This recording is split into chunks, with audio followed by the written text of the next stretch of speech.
Rumaisa Jahid seiring doa dan bermunajat kepada Allah, mudah-mudahan ananda Khaira dijadikan oleh Allah anak yang soleha, anak yang berbakti, yang taat kepada perintah Allah dan Rasulnya, taat terhadap perintah kedua orang tuanya. Amin ya rabbal alamin. Yang saya muliakan segenap para alimul ulama, para ustadz, para kiai, tokoh agama, Wabillahi Al-Muharram, Bapak Ustadz Gajah. Mudah-mudahan Ustadz dan guru kita dipanjangkan umurnya oleh Allah Subhanahu wa Ta'ala. Bapak-bapak, ibu-ibu hadirin jamaah sekalian yang saya muliakan, puji syukur kita panjatkan kepada Allah. Salawat dan salam moga tercurah limpahkan selalu kepada baginda Nabi besar Muhammad. Allahumma salli wa sallim wa barik alaihi. Hadirin jamaah sekalian, anak itu merupakan titipan dari Allah. Anak itu anugerah yang indah yang Allah berikan buat kita. Walaupun Allah berfirman dalam Al-Quran, innama amwalukum wa auladukum fitnah, bahwa sesungguhnya harta-harta kalian dan anak-anak kalian merupakan fitnah. Tapi walaupun demikian, anak itu anugerah yang paling indah. Dan setiap orang tua pasti menginginkan anaknya lebih baik daripada kedua orang tua. Semua orang tua pasti pengen punya anaknya anak yang soleh dan soleha. Sedangkan menurut Imam Al-Ghazali, anak itu ada 4 golongan. Waladuka warduka. Anak bisa jadi bunga dalam kehidupan untuk orang tua. Ketika orang tuanya capek kerja, ketika orang tuanya letih usaha nyari duit, pulang ke rumah melihat senyuman anak, hilang capek, yang ada bahagia. Yang kedua, waladuka sohibuka. Anak bisa jadi teman buat orang tua, teman curhat, teman bercanda anak. Yang ketiga, waladuka khodimuka. Anak bisa jadi pembantu untuk kedua orang tua. Lalu anak udah gede, babanya pengen ngerokok, ke warung ogah, nyuruh bocah. Emaknya mau nyambel, garam habis, ke warung rada cules, nyuruh bocah. Itu anak bisa jadi pembantu buat orang tua. Yang keempat, waladuka adubuka. Anak bisa jadi musuh buat orang tua. Berapa banyak kita lihat berita, kita dengar cerita anak yang bunuh orang tua, anak yang bacok orang tua, bahkan anak yang rela menyelakai orang tua. Kalau saya tanya nih, kita semua yang hadir pasti semua pengennya anak jadi pembantu kita, anak jadi bunga kehidupan kita, anak jadi teman kita, dan semua orang tua gak mau anak jadi musuh. Betul nggak? Dan semua orang tua mengharapkan anaknya soleh dan soleh. Tapi mohon maaf, membuat anak yang soleh dan soleha itu gak gampang. Nggak segampang membalikan 2 telapak tangan. Menciptakan anak yang soleh dan soleha itu nggak segampang bikinnya. Bikinnya 15 menit kelar, cepak udahan.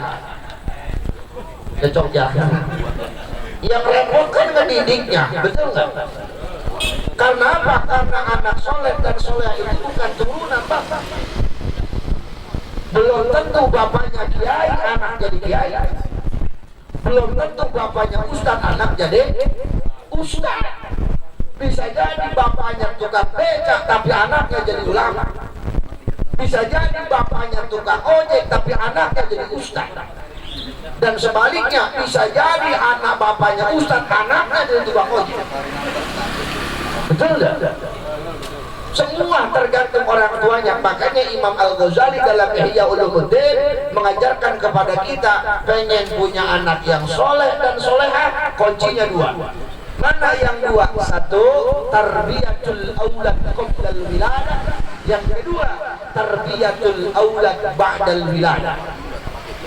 Ajarkan anak sebelum anak dilahirkan ke alam dunia, dan ajarkan anak sesuai agama sesudah anak dilahirkan ke alam dunia. Timbul pertanyaan, Ustaz, emang bisa ngajarin anak sebelum dilahirin? Bisa. Bagaimana caranya? Bukan berarti ngajarin alif-alif dalam perut emaknya. Emaknya lagi hamil, babanya di depan perut emaknya. Ayo dong ikutin baba. Pak, loon babanya. Bukan begitu. Tarbiyatul aulad qabla wiladah, ngajarin anak sebelum anak dilahirkan ke alam dunia. Satu, kata Imam Ghazali, yang lagi hamil jangan sekali-kali dikasih makan dari hasil yang haram. Kalau yang hamil makan dari hasil yang haram, khawatir di tubuh bayi yang ada dalam kandungan mengalir darah dari hasil yang haram. Nauzubillahi min. Tuh. Nih makanya perempuan kalau lagi ngidam kira-kira. Biasa kan kalau lagi ngidam perempuan gak kira-kira, jam 12 malam pengen mangga muda. Mana nggak musim. Ada yang punya pohon mangga buah RT, mau ngambil, mau bilang jam 12, akhirnya laki nyogok. Diogok kayak tuh mangga jatuh satu. Apa kalau bukan nyolong? Jadi bener nggak? Ngambil nggak berbilang apa namanya? Nyolong, dimakan sama bininya, berarti makan maka hasil dari nyolong. Perempuan ngidam kan gak kira-kira kan? Padahal alasannya permintaan bayi, orang nggak ngomong. Lakinya sama takut lagi, nggak gua turutin, takut ngeces anak gua. Betul nggak? Betul? Jangan dikasih makan yang enak, kasih makan yang enak, yang bergizi. Anggur, delima, tuh, biar otak anak cerdas, biar gampang anaknya. Sering-sering yang penting makan delima. Kelima lagi hamil, ngidam, tengtolang. Tahu tengtolang Pak? Cucunya nangka. Tengtolang. Tengtolang kan cucunya nangka. Kalau anaknya nangka gori, cucunya tengtolang. Ada lagi ngidamnya anggur kali. Loh, hijau yang dalamnya banyak rembetuknya. Ada segitu lah anak kecembetut darah. Ya sempat lomba. Yang enak hidangnya, lakinya juga sama, kasih makanan gini yang bergizi. Atau iya biar sehat. Tentu tarbiyatul aulad qabla wiladah. Perempuan makannya yang enak-enak, yang bergizi. Ya Allah ya Karim. Apa namanya, ulama mengajarkan seperti itu. Apalagi emaknya nih yang lagi hamil nih, perempuan dengerin. Jangan sembarang ngomong, jangan sembarang ucap lagi penting mah.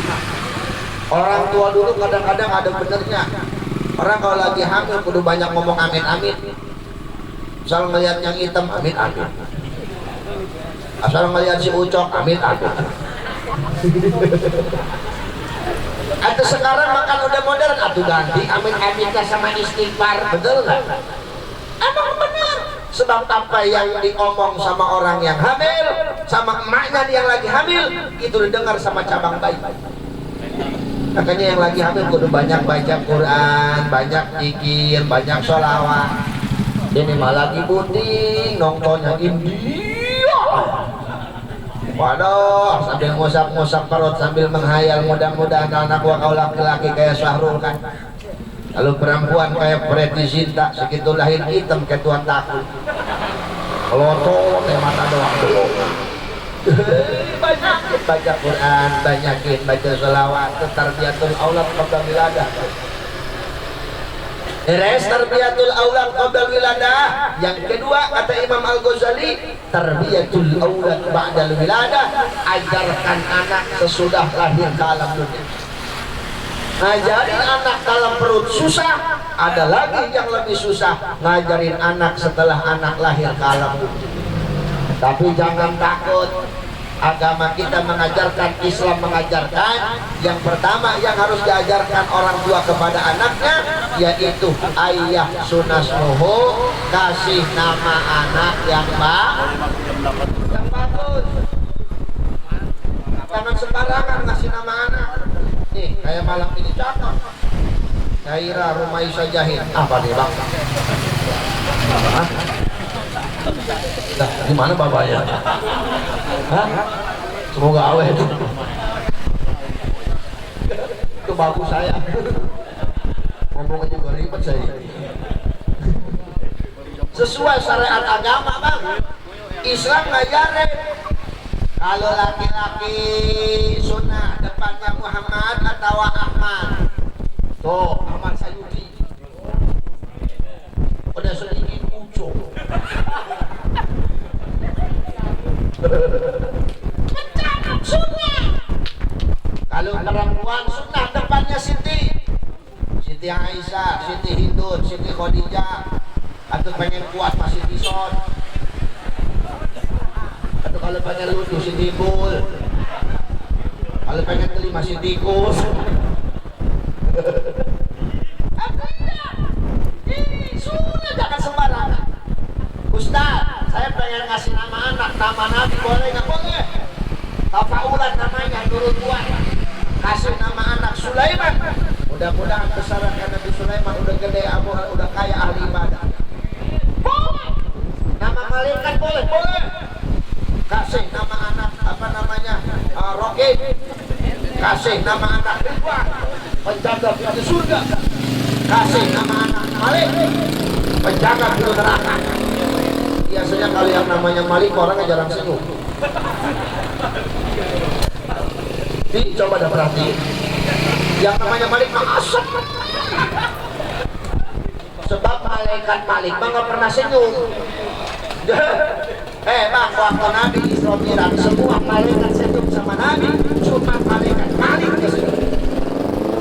Nabi yang penanya si Jibril, apa? Oh, malaikat siapa juga sama. Atau yang lain senyum dia macam betul saya. Kata Jibril, itu malaikat Jabaniyah, Malik, penjaga pintu neraka. Atau dia nggak mau senyum? Kalau dia senyum neraka adem. Makanya malaikat Malik berjudes mukanya. Jadi, makanya kalau yang namanya Malik biasanya begitu tuh. Senyum paling semet.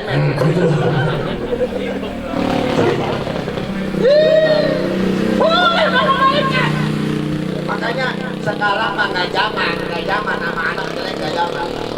Sekarang mah kiai banyak, ustadz banyak, cuman kadang-kadang gengsi nanya ke kiai, nanya ke Mbah Google. Ya. Orang dulu mah iya ya bang, namanya jelek juga Pongki. Punya ade ruta, bontot buang, batu buangnya sampah.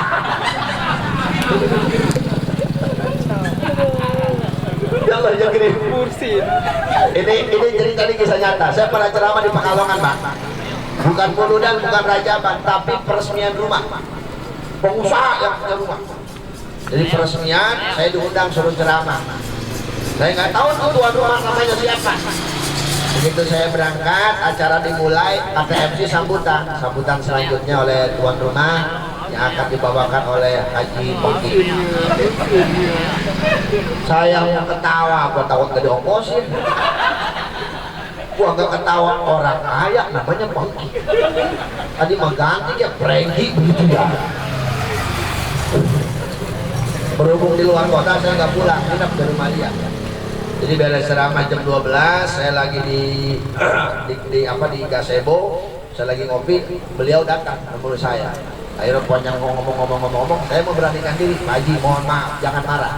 Ada apa Pak Kiai? Saya mau nanya, Pak Haji kan duit di mana-mana nih, harta banyak, kenapa nggak ganti nama? Dia mesem aja. Emang kenapa Pak Kiai nanya begitu? Mohon maaf Pak Haji, mohon maaf. Di kampung saya nama Pak Haji buat ngeduk sampah. Dia juga ngomong, saya juga udah tahu Pak Kiai. Kok tahu dari mana? Bapak saya orang mau,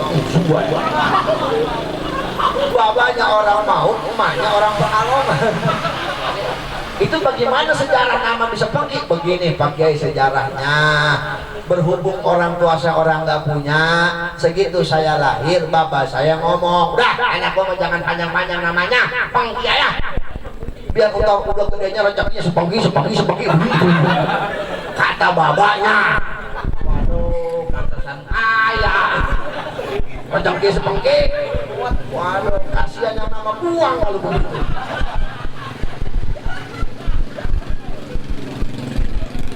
Ada yang namanya buang mau buang penyakit. Buang rezeki ini, atau buang rezeki mau belangsak buang. Jangan sembarang orang itu memang iya yang ngasih nama semua juga aja Ustadz jarang. Iya jarang sekarang mah belaya.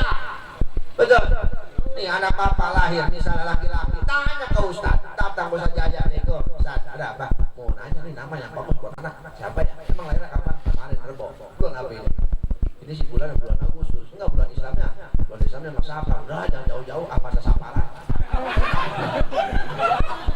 Kata bapak anak saya nggak muka ya Ustadz. Kesabaran kok. Nah, kasih nama yang bagus. Anak, kadang-kadang kan kita ngikutin artis. Nah, ngikutin bulan, lahir bulan Desember, Desi. Lahir bulan Juli, Julianti. Lahir bulan Natal, Natal ya. Lahir bulan Idul Fitri, minal aidin wal faidin, mohon maaf lahir dan batin. Banyak namanya itu. Atau bayangin aja ujian gak cukup tuh buku. Itu namanya minal aidin wal faidin. Kasih nama yang bagus sesuai syariat agama. Kenapa nama yang bagus? Apa nama yang bagus? Al-ismu nisbu du'a. Nama itu sebagian daripada doa. Setiap orang manggil nama anak kita berarti orang ngedoain anak kita. Kalau namanya bagus berarti orang ngedoain bagus. Kalau namanya jelek berarti orang ngedoain jelek. Iya, makanya namanya yang bagus. Yang bagus namanya biar dipanggilnya juga enak. Biar dipanggilnya bagus. Kayak tetangga saya namanya bagus banget, Muhammad Nur Yasin. Gak usah dikit panggilannya ganti Bonyok. Gak benar, tiap hari panggil orang Bonyok mandi tabrak kontainer Pak. Bukan Bonyok lagi itu Pak. Kenapa orang manggil nama kita kan ngedoain kita, betul kan? Kalau 40 orang manggil nama anak kita, berarti apa ngedoain kita? 40 orang yang ngedoain sama juga dengan doanya wali, diijabah sama Allah, betul? Lah iya. Makanya yang bagus nama mah, biar dipanggilnya juga enak, biar jadi doa. Kadang-kadang ngasih nama anak semaunya Basko. Atau nama siapa toh Basko. Atau buat nadangin hujan sama bawa beras. Buat begitu Ustaz, saya makan anak semata wae. Terus apa urusan sama Basko? Bapak saya apa? Mas saya Kokok.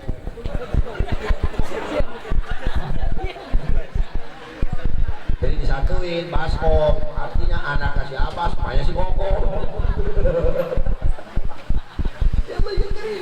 Ya, mau nama malaikat boleh, mau nama nabi boleh, mau nama kiai boleh. Kalau nama malaikat yang sekira-kira pantas. Kalau Ijroil mah jangan. Kalau mentang-mentang boleh kasih nama anak Ijroil. Waduh, orangnya gendut hitam serem. Begitu sekolah di absen ke guru Ijroil, hadir bu, atau mati ke guru-guru. Ada Ijroil sekolah. Ada lagi yang goblok kasih nama Om-Lu. Atau kasih nama Om-Lu. Atau jelek kan, kawin sama siapa lu? Om-Lu. Laki lu siapa? Om-Lu. Jangan kasih elat Abdul, jadi Abdullah. Begitu, jangan Allah doang. Asmaul Husna 99 nama Allah. Bagus tuh. Nih, tugas orang tua nih satu. Setelah anak lahir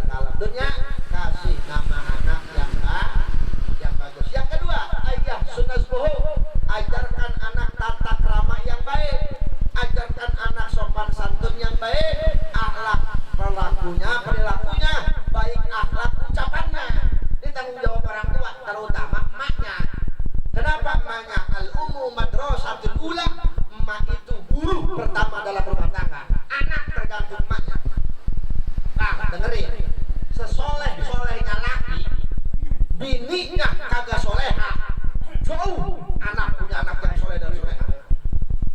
Sebejat-bejatnya bini, lakinya soleh, jauh anak jadi anak yang soleh.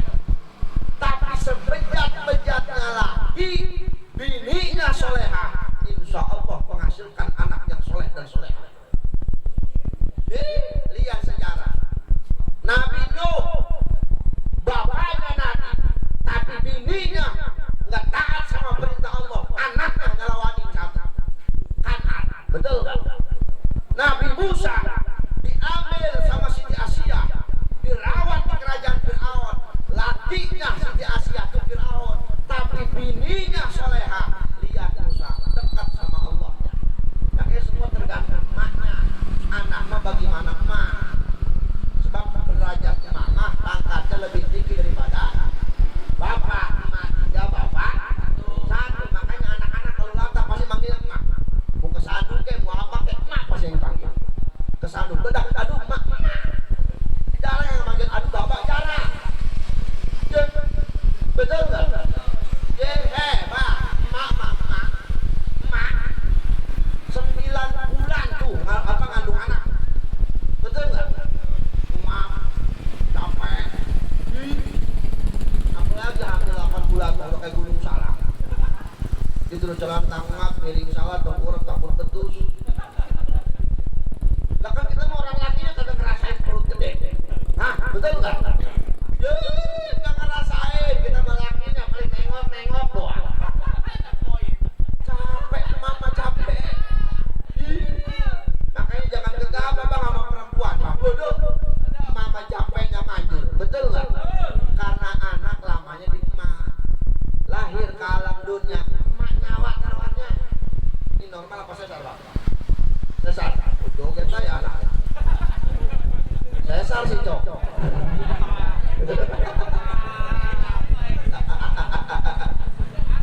Kalau sekarang orang jarang yang normal. Ya, dokternya juga sekarang mengolongkan lagi. Baik gede sedikit udah sesar. Oh nggak capek, nggak kayak orang dulu. Orang dulu mah dokter jarang pakai dukun beranak. Anak lungsang nggak perlu dioperasi. Pinter. Atau sampai dukun beranak sama dokter. Ayo, anak saya yang pertama itu segitu 2 USG lungsang. Senin USG, kata dokter ini yang saya sarpak. Emang kenapa? Tuh lihat posisinya lungsang. Oh, ya udah pulang ke rumah. Saya panggil dukun beranak. Pak dukun, ada Pak Kiai. Ini saya lungsang. Ini lu apa anak lu? Ya anak saya. Dalam perut ini saya lungsang. Kita ke rumah. Ya udah lu datang gua ke rumah. Ya oh diputar dong, diputar.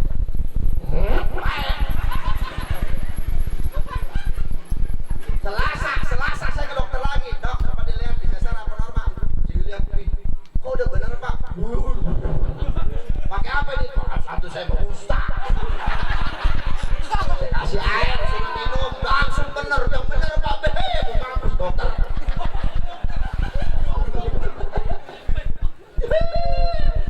Orang dulu makan begitu, betul nggak?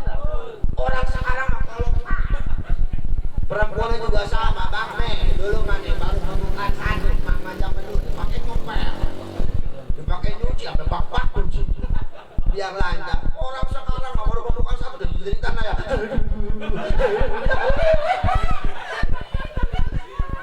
Ya. Tanya kalau ngomongnya mama zaman dulu no, betul nggak? Atau iya zaman dulu, atau nggak zaman dulu. Sekarang masa depan gampang. Di sesar juga atau sakit sama sakitan di sesar Pak. Atau di normal mah Bang Eko paling juga 40 hari. Sononya lu cincai. Coba sesar. Kalau nggak 6 bulan lu. Waduh. Polo koreng urusannya.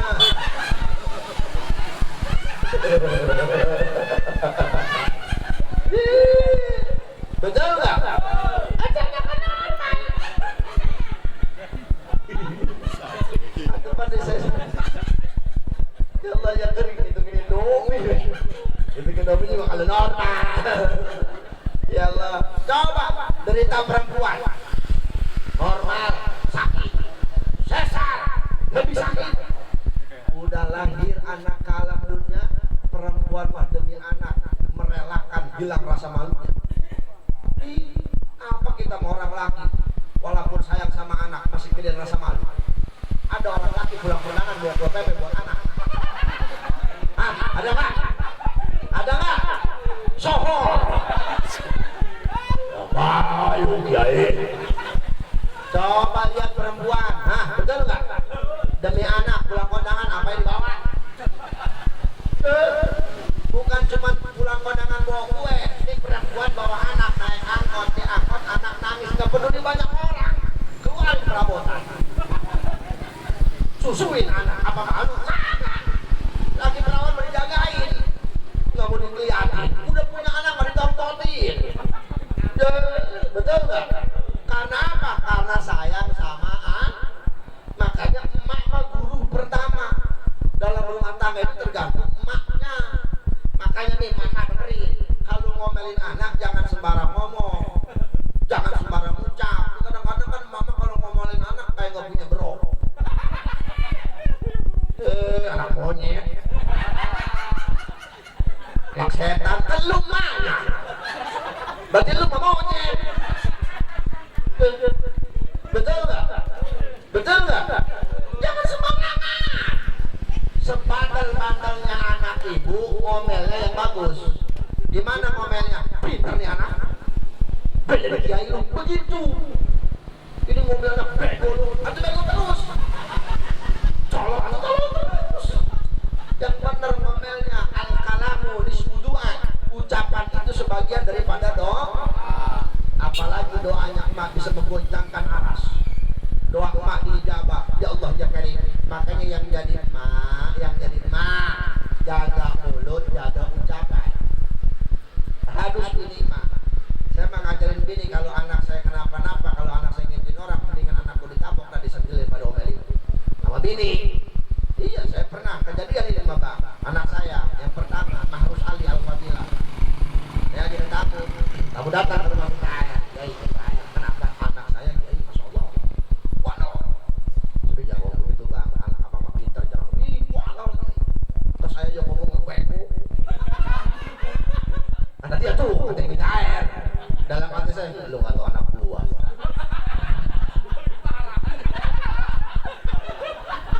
Anak saya pulang sekolah TK, Assalamualaikum, salam, cium tangan. Apa kata tamu? Dasar anak kiai. Pulang sekolah juga salam itu, cium tangan. Anak saya boro-boro, kiai tas dilemparin. Kata dia nih, sepatu dibobek.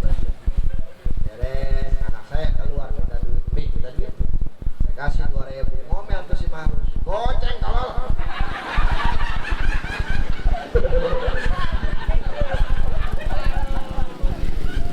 Saya yakin tuh tamu dalam hatinya ngomong, gua salah minta air.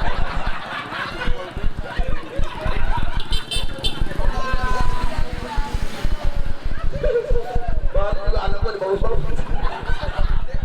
Saya bilang, Pak, anak kecil juga semuanya sama. Udah tenang ayah, yang penting kita orang tua bisa menyikapinya. Doain aja sama orang tua. Oh iya juga Pak, ya sama anak kecil juga. Aku bilang juga sama. Keluar anak saya, dapat 15 menit datang ke rumah. Bukan anak saya yang datang, tukang warung. Tukang warung depan rumah saya. Tukang bala-bala, tukang goreng. Assalamualaikum. Itu juga sudah warung. Iya, nenek-nenek juga sebentar pantes. Perawan, cakep juga, pada mendingan melihatnya. Pada enak begitu, nenek-nenek keriput, kulit kayak jepretan, udah segini batik. Assalamualaikum. Salam. Ada apa, Wak? Aduh, Kiai, anaknya mau bandar. Anak saya mau pintar, Wak. Bandar. Dasar bapaknya ngebelain ayah, kata dia. Iya, tuh anak-anak gua. Emang kenapa? Tuh, lihat, bala-bala saya daurin pasir.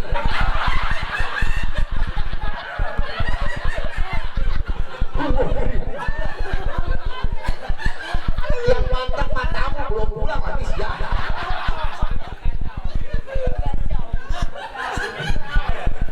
Kata saya, Bo,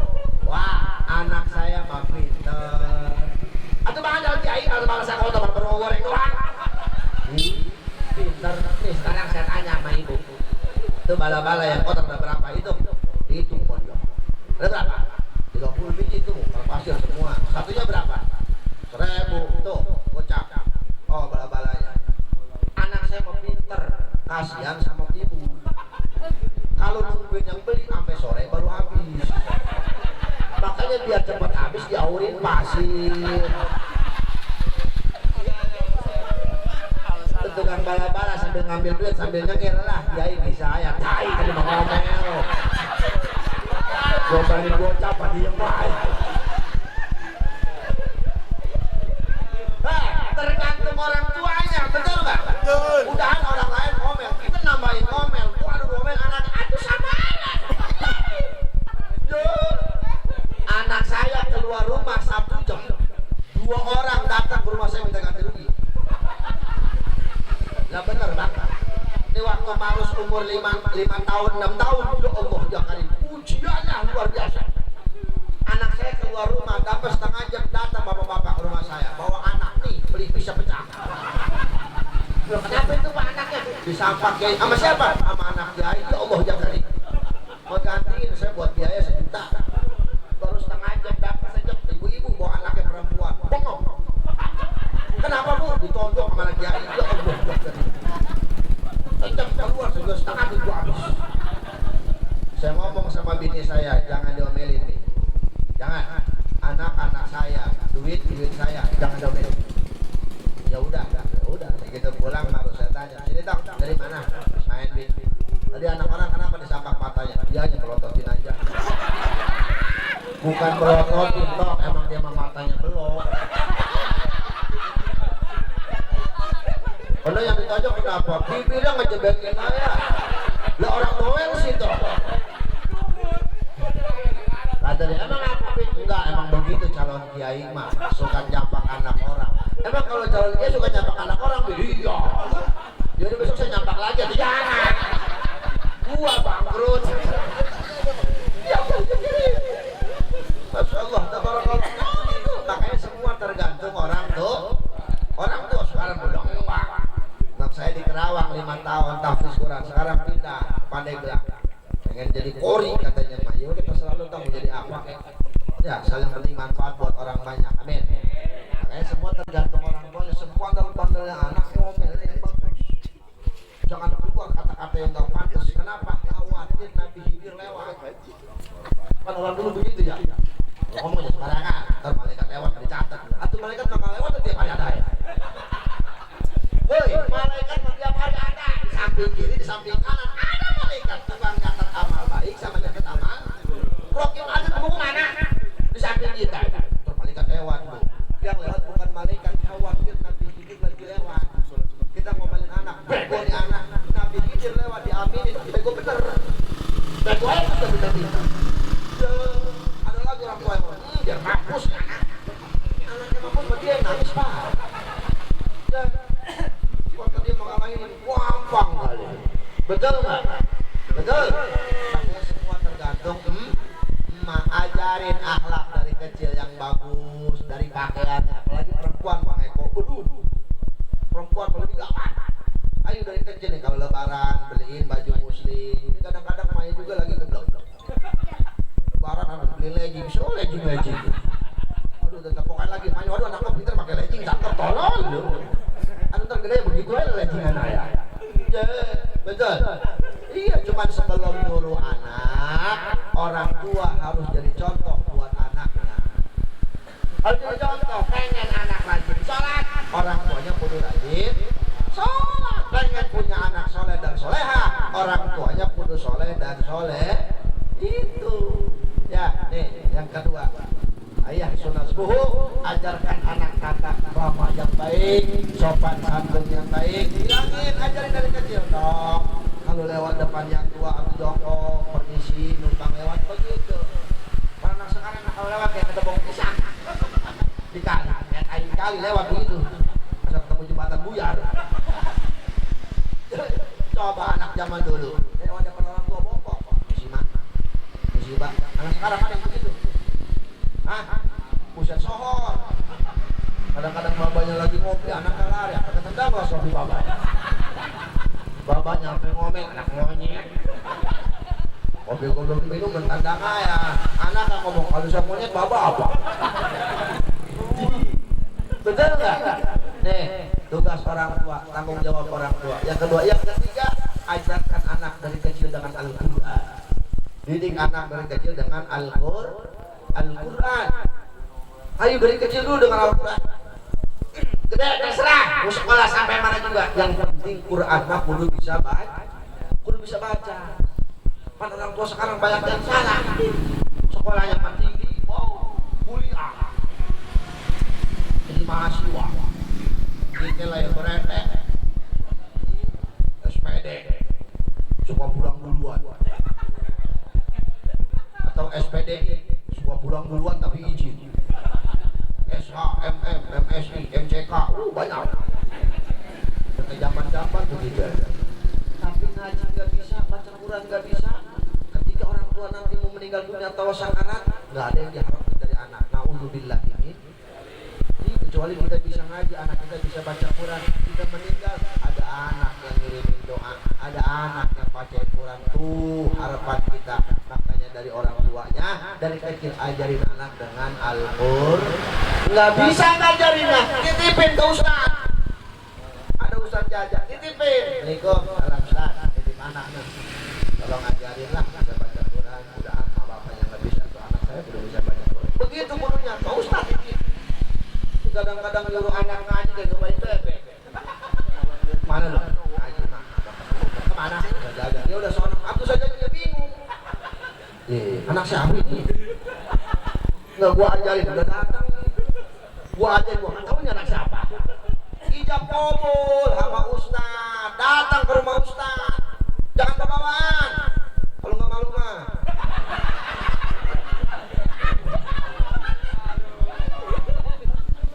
Aduh, nitipin anak aja kira aku. Aduh, pasar kampung Melayu dekat, pasar komplek dekat, bawa beca hatu mah. Beras 3 karung, kopi gula 10 kilo, susu 5 geblek, rokok, lihat Ustaz bawain 2 selong. Ini mah bapak anterin anak ke rumah Ustaz aja. Jangankan bawain rokok tuh Ustaz aja. Rokok Ustaz disepi.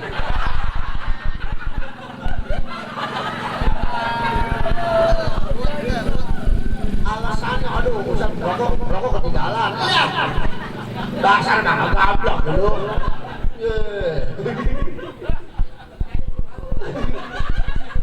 Kalau saya mengaji kita udah ketahuan mukanya. Yang lagi kirim. Pak, kita titipin motor di parkiran, bayar nggak? Kita ambil motor nggak berubah, lu nitip Mio diambil masih Mio. Tapi nitip anak ke Majlis Talim, berubah nggak? Berubah. Yang tadi yang nggak bisa ngaji jadi bisa. Siapa yang untung? Orang tua. Ustaz masih sah. Ustaz aja masih sah. Anak murid pinter ngajinya, pinter baca Quran. Yang bagus bukan Ustaz aja, orang tuanya. Anak siapa itu lemes amat.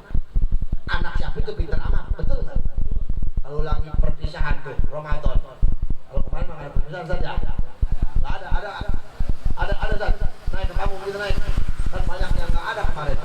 Hah? Orang tahun kemarin Ustaz gagal panen.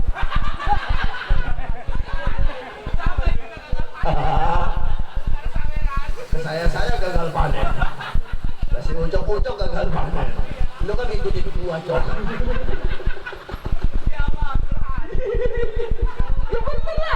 Saya aja alhamdulillah bang 120 panggung patah 3 bulan. Coba tuh bagaimana ngepuyeng sama gua. Ya Allah ya Karim. Coba anak bapak naik ke atas panggung perpisahan pinter. Pasti yang lain nanya anak siapa itu, betul nggak? Ada nggak yang nanya murid siapa itu? Ada yang nanya begitu? Kagak, orang tahu semua ngaji bisa jajan. Kadang-kadang ada yang nanya orang mana ngomong dewek, bohong anak saya. Tapi anak saya. Kata yang diajak ngomong ibu nanya nggak betul. Giliran anak bego, habis susah domen. Anak bapak ngaji mau saja aja dapat 3 tahun, ditanya mama yang ngaji udah kekurangan belum mak. Sampai di mana? Nekro 2. Udah 3 tahun nekro 2 ya Ustaz bagaimana tuh ngajarin bego kayak Ustaz nggak bisa ngajarinnya. Bukan ustaznya anaknya yang belum. Betul Pak. Ini boro-boro nganterin anak ke Ustaz, uang minyak banyak yang kering apa banyak yang berhenti ngaji. Gara-gara uang minyak ngaji banyak yang keren. Uang minyak malam minggu, biar malam minggu murid 50, keren 30 orang. Berarti sawat dulu. Betul nggak? Tahu uang minyak, tahu? Uang minyak, uang listrik. Ya dulu makan pakai petromak, ini uang minyak. Sekarang mah bukan uang minyak, sekarang mah uang token. Kan listriknya pakai token. Jangankan yang seminggu sekali, setahun sekali pematungan buat perpisahan banyak yang berhenti. Kata ustadznya, Neng, dong, bilangin emak ya, besok mau Ramadan, pepatungan nih buat perpisahan seorang gocap. Ya ustadz, bilang emaknya, mak, kata ustadz suruh pepatungan, berapa duit gocap? Apa kata emaknya? Iya, mahalan. No, ustadz juga 30.000. Itu mau ustadz doain duit. Buat apa kali gocap? Gue pengen dapet aku dong roti 1. Ih, gocap najis tuh ustadz. Berhenti. Buset, gara-gara gocap buat perpisahan ngaji berhenti. Habis lebaran masuk lagi kan bego. Ngindarin duit gocap doang. Giliran anak sekolah perpisahan mending SMP mah TK. Pas TK mah kalau perpisahan jalan-jalan Pak. Kerabunan.